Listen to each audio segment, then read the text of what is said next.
Alright everyone, so today we are painting with old KBS RustSeal, and when we got done making this video we realized that we left out a couple little details that we want to make sure that you guys know about, and one of them is that this paint here does require 2 layers, and what you're going to want to do is put on your first layer, and I think you're going to wait about an hour or so, pretty much to where it's almost dried, and then you're going to put on your second layer of paint.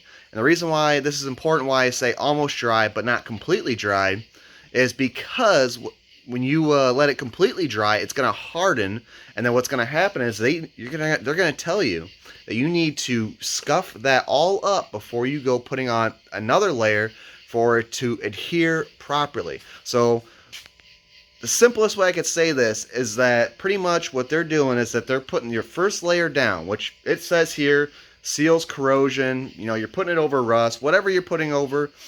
The point is, when you put that first layer over, you're sealing that. So to keep anything from ever coming through that first layer of paint, they want you to put a second layer over it, which is pretty much going to double your protection and keep from any corrosion, maybe rust popping up and all that. Obviously, nothing's 100% guaranteed, but this is probably one of your best bets of fighting against any shenanigans happen with your vehicle, frame, and all that. Keeping that thing from rusting out and turning into old bucket like patches. Another key factor that we talk about in this video is we bring up the old blacktop paint. We're hoping for a little gritness, but we realize again after our video, blacktop does not have any grit in it. It's going to be pretty much a smooth paint, which is okay. The main thing with this is that it has full UV protection, and it's almost like a top coat paint. So the seal paint is going to be our main fighter against any type of rust, any of that shenanigans. This stuff here is your finished paint, and that's what we're going to be using this for. We didn't want any heavy grit. If you were looking for a nice heavy grit, whether maybe you're doing your bed liner or you want it in your floorboards or whatever, you're going to want to use Bed Renew. KBS Bed Renew, which we've used that stuff from the can, and that stuff is freaking amazing. I 100% recommend. Even if you wouldn't think that good a product could come out of a can, but we did a video on it, and it is fantastic. Alright, so just to finish this up before we get to the actual video, guys, seal coat, 2 layers. Make sure you get on there. Don't let it fully dry over a day, or you're going to have to scuff it up and put on another layer. And you don't have to technically put anything over this if it's not being exposed to sunlight. This here just doesn't have any UV protection, and that's why we got to put the blacktop over this to fully coat it and to keep it, from fading and all that good stuff. So it's just a really great product, guys. So 3 layers of paint, and she's going to be looking crisp. So here's the video. Hope you guys enjoy it. All right. All right, everyone. So today we are testing out old KBS Seal paint. And we're going to see how this stuff performs versus a Rust-Oleum paint. And I'm sure you guys are all very, acquainted with what Rust-Oleum and all that. And we've used plenty of Rust-Oleum ourselves. And what's great about that stuff is that we put that stuff on everything. And it just seems like it really sticks well and performs really good, And some of the great stuff about using Rust-Oleum is that, you don't have to do a little prep work and all that. You don't have to worry about doing too much. You usually get pretty, not say lucky, but it just performs well with low prep. And that's why I'm testing old KBS Seal, because I believe that this stuff here in the can will do just as good, if not better, than old Rust-Oleum.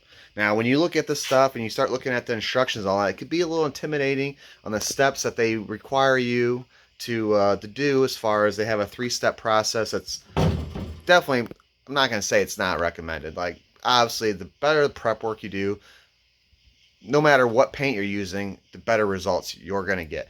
But not everybody wants to do all 3 steps and all that, and sometimes you just want to put that paint on and get it going, making whatever you're doing, get it done, painted, blah, blah, blah. So, what we got here is the old KBS RustSeal. And now this stuff here is going to usually be your main coat that doesn't have a lot of UV protection. So what that means is that you're going to want to put this stuff on something that's not going to hit a lot of sunlight, or you're putting on your first coat to put on the next layer of paint, which could be whatever product, whether it's I think it's like X-Max, or for our example, this would be the next stuff we would put on here, and it even says right here, permanent UV stability, meaning it's meant to be in the sunlight, won't fade, and all that stuff. So right here, this would be like our second coat that we would do. Now they do now they do say for the Rust Seal here, if you're going to put it on, it's good for your frame, anything pretty much low sunlight. And the other thing they recommend if you are using a paint gun is to use KBS thinner. And I think it's like 10%, 10 to 15% they say of this amount into here. So all you do is you take, let's see, what is this? 946 milliliters. So you would break that down to 10% of that, which is going to be a little bit less than, you could say 100 milliliters, and that's going to put you right between that 10 and 15%. And this bottle here is obviously 236, so we'd use about a little less than half of this, and that would be for your paint gun. But we're not paint gunning, we're paint brushing today, and we're just using cheap paint brushes. We did a little bit of prep work in here, guys, not much.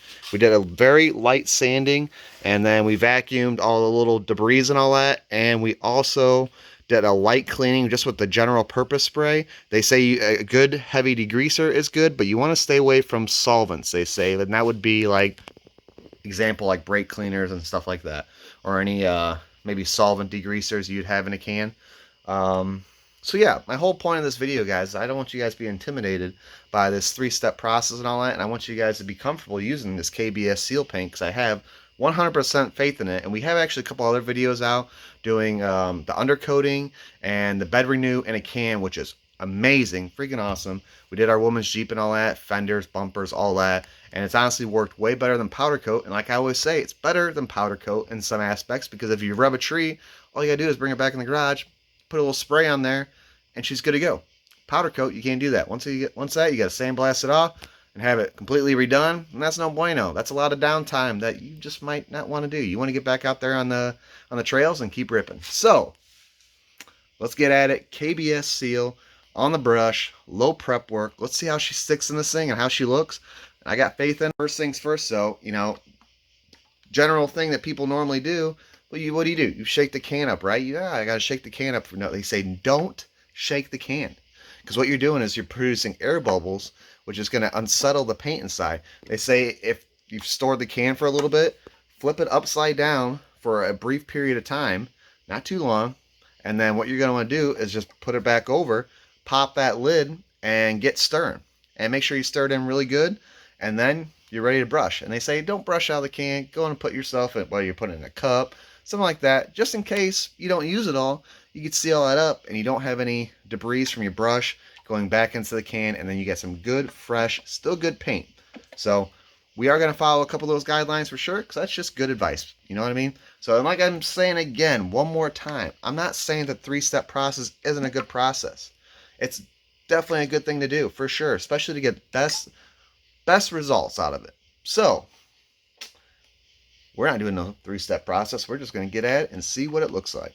All right, so we got her all painted up. We let it sit for a day, and she came out pretty good. Now, just remember, we didn't do hardly any prepping or anything like that. So obviously it's not going to be perfect, but our goal was to see how well it would stick and adhere to everything in here. I mean, we went to where, like in the corners, we were catching sand in our brush, and they were just some cheap brushes. And a lot of this you see here, this is the body. This isn't even the paint's fault or the little prep or anything like that.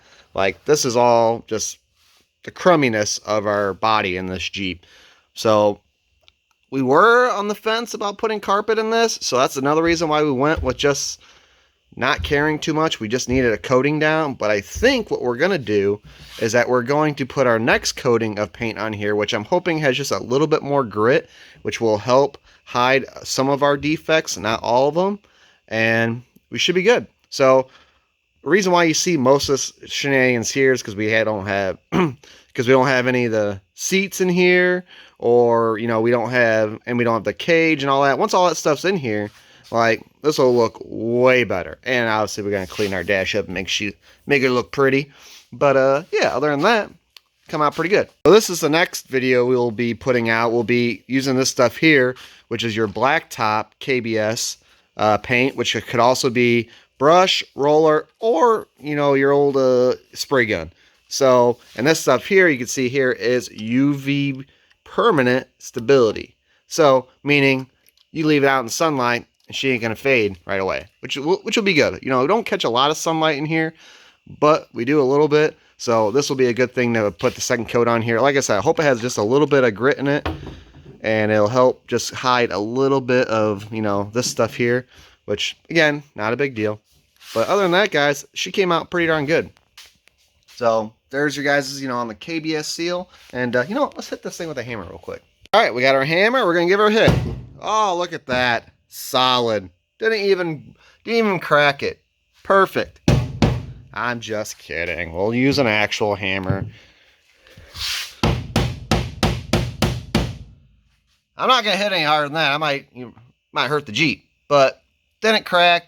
No blemishes. That's another good thing with this stuff here, is that they claim that it's super strong, but it also is flexible, so you won't have any of that cracking and stuff like that if there is a bullet. Because this is flexible. Like when I hit that, you could hear it. You know, it had a ting because it's just hollow on the other side. So it's nice to see that it didn't crack or anything like that. So, in my opinion, this stuff, just the way it's coating, I can't really describe how it actually is in person right now, but it feels way better than what I would normally use with like a Rust-Oleum or something like that. It's got like a really hard base to it. I just can't explain it, but it just feels way better than what you'd use in a Rust-Oleum can. Not knocking Rust-Oleum, like, because we have plenty of Rust-Oleum products, but this KBS is definitely the next level stuff, guys. Definitely recommend it. Make sure you guys go on their website, pick out some good stuff, try it out, and heck, let us know what you thought about it in the comments. But that's it for today, guys. Make sure, again, you check out this stuff. It's super good. And, you know, if they ask, make sure you tell them old Full Speed Impulse recommended it. So, all right, until the next video, we'll see you later.